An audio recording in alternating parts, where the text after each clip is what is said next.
The sun had just dipped behind the San Diego skyline, painting the clouds in strokes of gold and lavender. The evening breeze carried the faint hum of ocean waves and the scent of rain-soaked asphalt.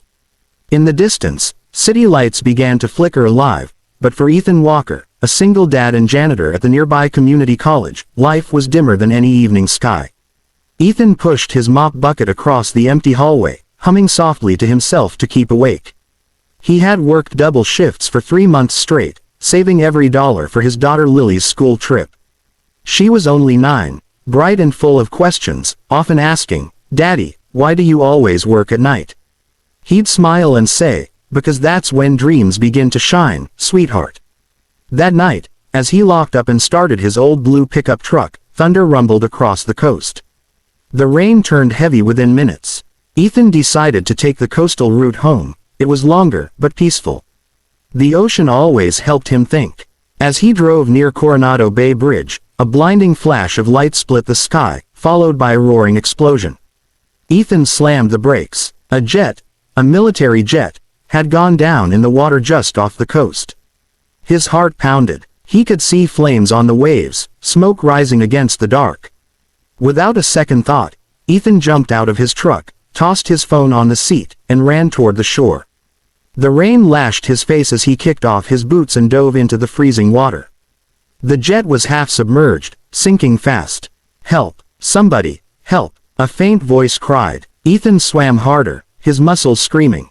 Through the smoke and debris, he spotted a figure trapped near the cockpit, a woman in a torn Navy uniform. Her parachute cords were tangled around the wreckage.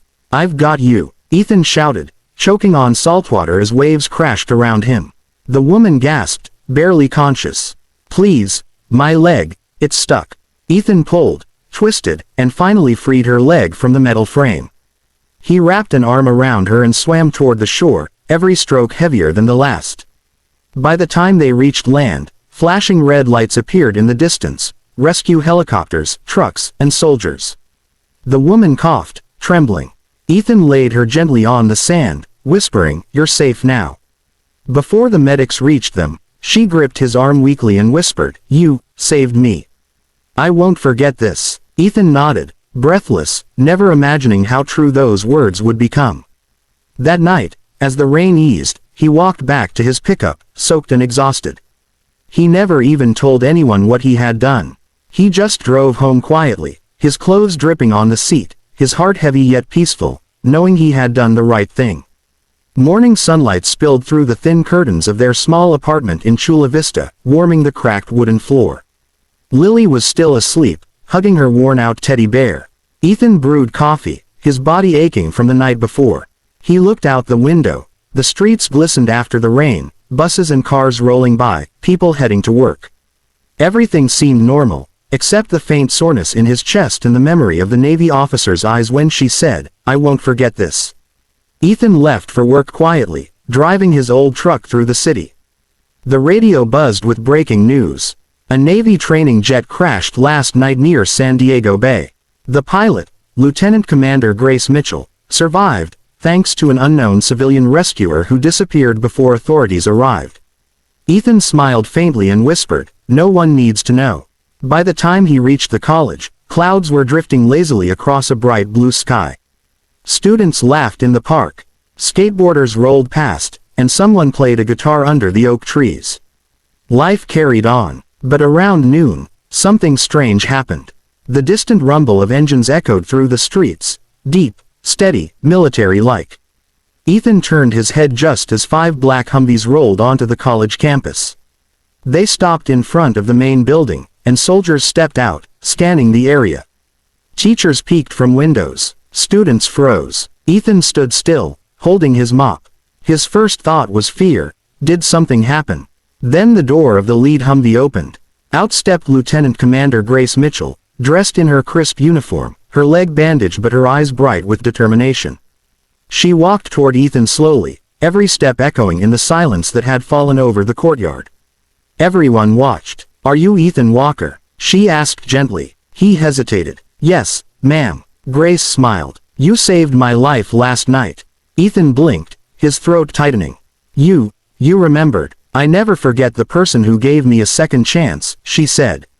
You didn't just save a soldier, you saved a mother, a daughter, and a life that still had missions to complete. Tears welled in Ethan's eyes.